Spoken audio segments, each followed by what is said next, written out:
There is a bit of good news this morning. If you are sick to death of hearing me preach on the origin of sin, well, last week we closed that out and we're moving on. We will begin today a long look at the consequences of sin. The consequences of sin.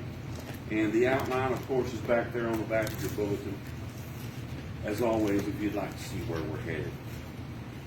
Some time ago, the Seattle police was called to a scene where the caller said there's a man down in the parking lot that looks like he's in agony, and he's screaming and hollering and writhing around in the parking lot.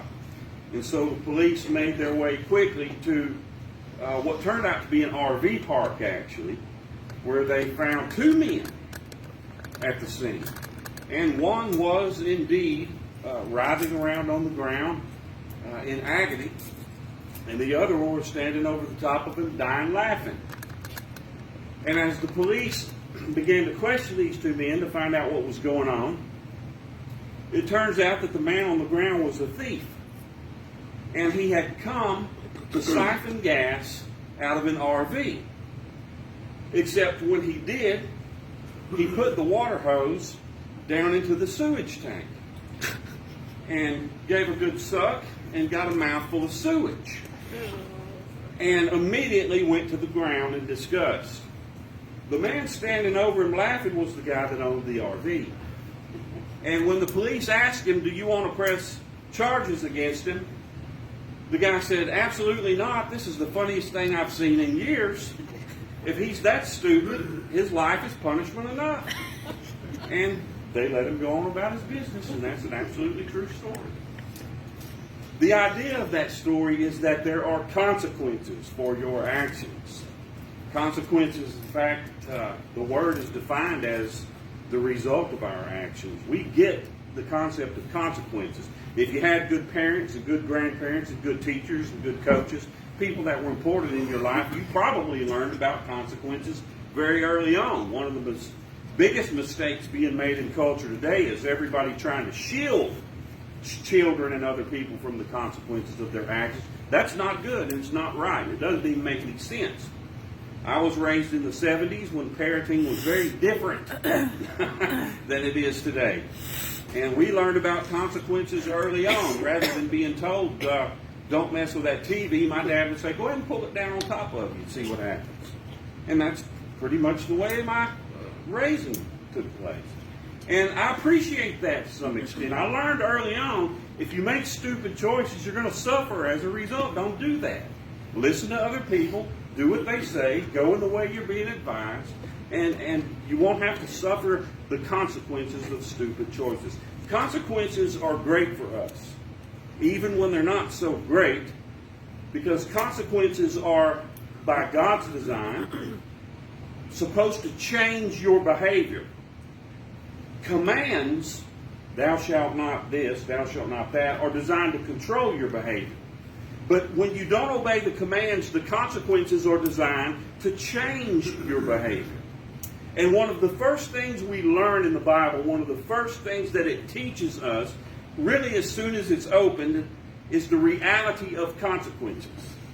You'll remember in chapter 1 and part of chapter 2, God creates everything and it's very good. He takes the pinnacle of his creation, mankind, and he places him in this special place he's created for him, this garden. And he has one rule. What is it?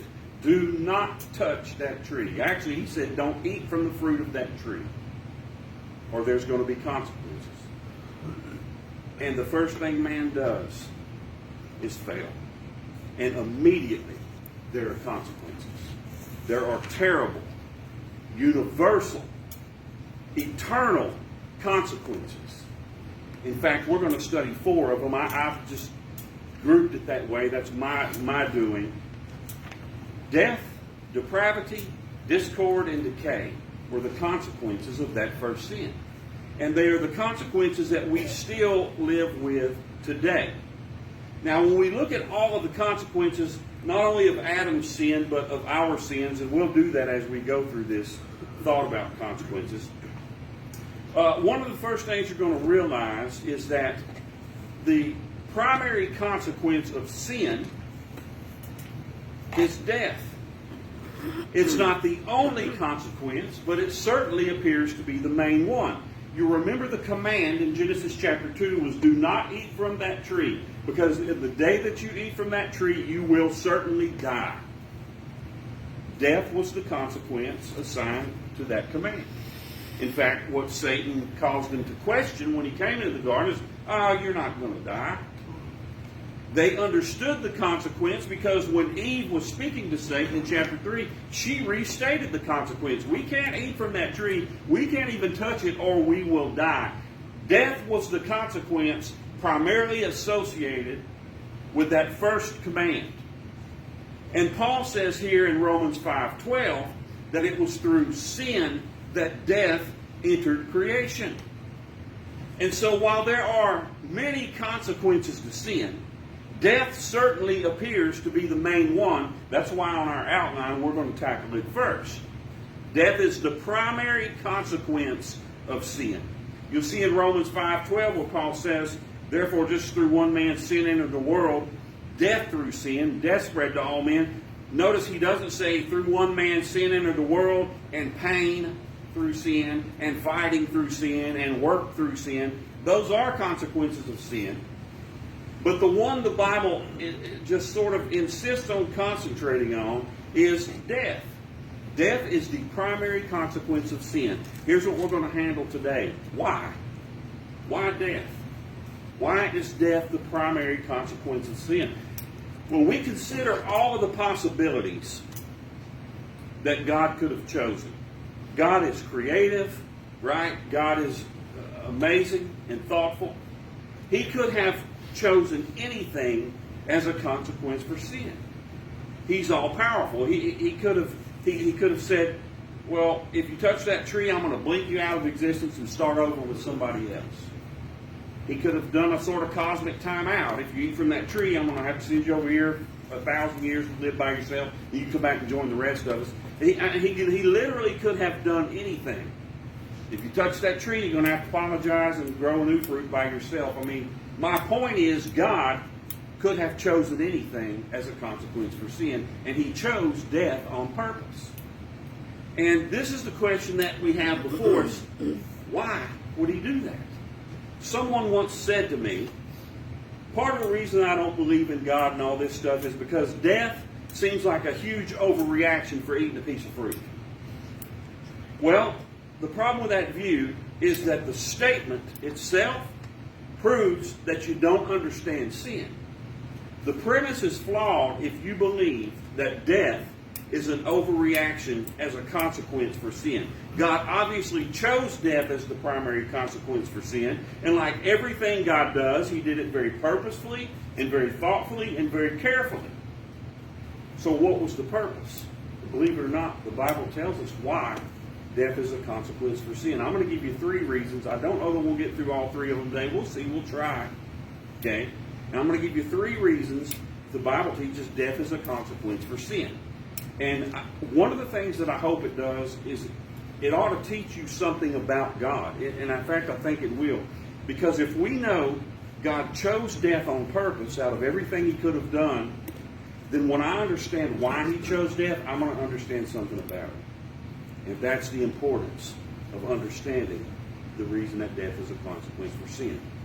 3 reasons. Number 1, because death perfectly illustrates the nature of sin.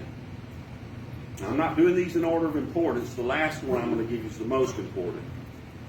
One of the reasons death is a consequence for sin is that it perfectly illustrates the nature of sin. Okay? This reason, it's a bit philosophical. There's not one verse I can point to that says that outright. But the plausibility is undeniable, and it's something worth considering. Think about this. Death perfectly illustrates what sin is like. Death teaches us what sin is really like. Remember the man a moment ago said, well, I don't believe in God because death is sort of an overreaction for eating a piece of fruit. That guy didn't understand sin.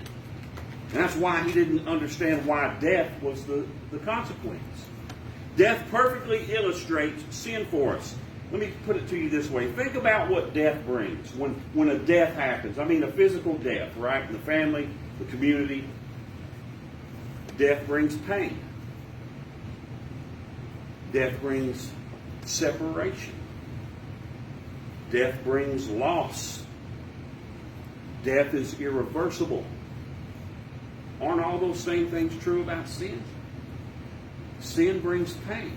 It brings loss. It brings separation. Sin is irreversible once committed. Death is sort of a statement to us. We ought to be able to look at death and understand what we're doing. When I think about death and what it's like and what it brings with it, I get that's what my sin is doing. That's what my sin is like.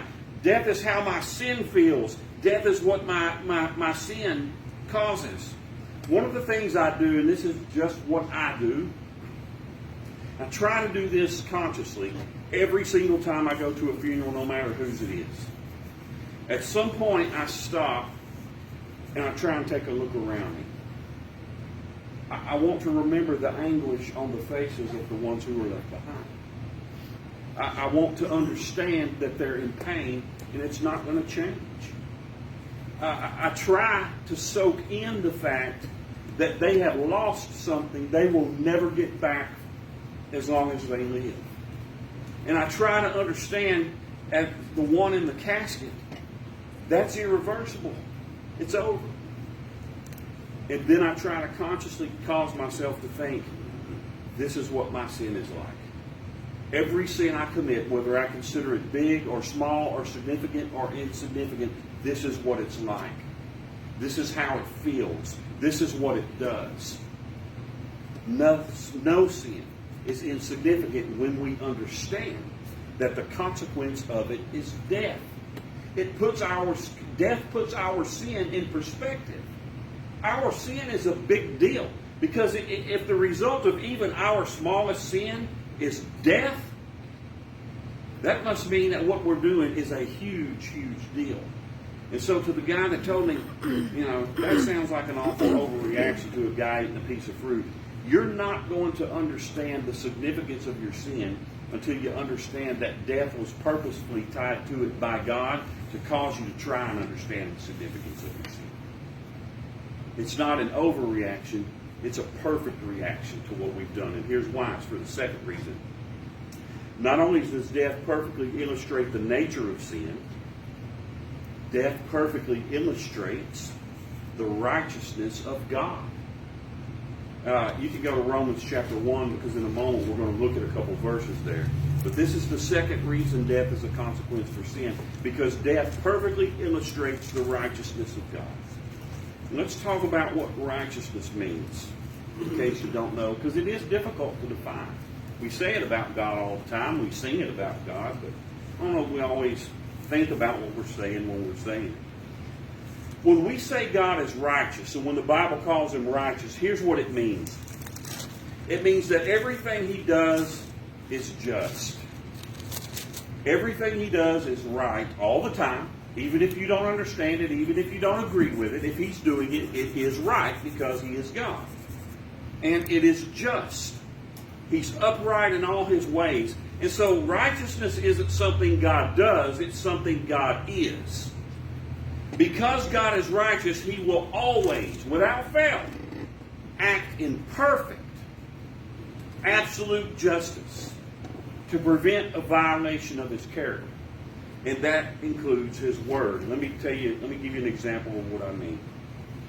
When God told them in Genesis chapter 2, do not eat from the fruit of that tree, that wasn't some arbitrary decision like a human parent might make about stuff.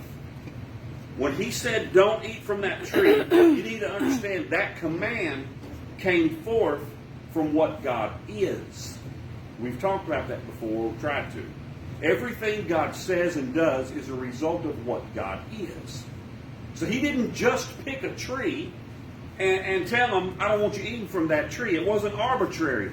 That command came from what He is, His nature, His character. And what that means is, when they ate from that tree, not only were they rebelling against what God said, they were rebelling against who God is. It may not seem like a big deal to you, But eating from that tree was an attempt to overthrow the sovereignty and the authority of God. And if you say, well, all they did was eat a piece of fruit, it's because you don't understand the nature of sin. All sin, every sin, is our attempt to overthrow the sovereignty of God and the nature of God and the authority of God. Now, when that happens, when we try to overthrow the authority of God, God's nature dictates, because He's righteous, His nature dictates that the punishment fit the crime. If God doesn't come up with a punishment to fit the crime, He would no longer be righteous and would no longer be God. So the punishment must fit the crime. And that's why death is the punishment for sin. Sin is the ultimate attack on God. That's why death is the ultimate punishment for it. The punishment must fit the crime. Let me try and show you what I mean here in Romans chapter 1. We're going to read verse 16, 17, 18. I bet you've heard these verses before. Paul says in verse 16, "For I am not ashamed of the gospel of Christ, for it," that's the gospel, "is the power of God to salvation for everyone who believes, for the Jew first and also for the Greek." So Paul's talking about the gospel. Here's what he says about it in verse 16. "For in it," that is in the gospel, "the righteousness of God is being revealed." The righteousness of God is revealed in the gospel. That means if I understand the gospel, one of the things I should understand is that God is righteous. How? Look at what he says in verse 18. "For the wrath of God is revealed from heaven against all ungodliness and unrighteousness of men who suppress the truth in righteousness." Part of what the gospel does is it tells you, or it should tell you, I'm not sure about what's preached much anymore, but part of what the gospel does is it should tell you that God is righteous.